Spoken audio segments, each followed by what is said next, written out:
It was an exciting week, but one with mixed messages. In an attempt to gain the trust of the voters, Dutch politicians heralded the spectacular recovery of the Dutch economy. After years of economic hardship, the people were now to benefit from their orchestrated offers. At the same time, in an intriguing inaugural lecture, my colleague Dirk Bezemer saw the next financial crisis waiting at our doorstep. Together with higher rates of economic growth, increased consumer confidence, lower unemployment and a government budget surplus, the ratio of national debt to income is on the rise again. And more important, the ratio of debt for existing assets to debt for new assets is back again at pre-crisis levels, fueling the next asset price bubble and increasing the financial fragility of the recovering economy.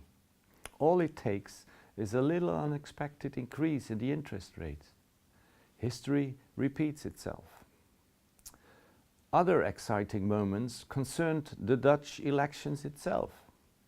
From all over the globe, the world had traveled to the tiny country below sea level to observe the first steps of populist political parties into the nation's administration. But it did not happen. Instead, the populist revolt was turned to a halt. For the first time, and immediately, the election victors claimed the breach of a trend. How non-populist, of course. I've mixed feelings, can't help it. The Dutch elections saw a surge of conservatism in a similar way as has been developing for years already.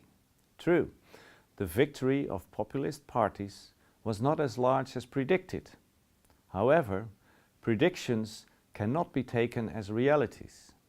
Populism is on the rise and it affects our institutions, laws, culture and political parties from inside out. And the people have voted for a continuation of a policy that will increase the inequality of income, the contrast between young and old, current and future generations, the present, past and the future. The fragmentation of a society with its back to the future will increase as we are increasing debt to sustain our past. On to the next crisis. I sincerely hope history will prove me wrong.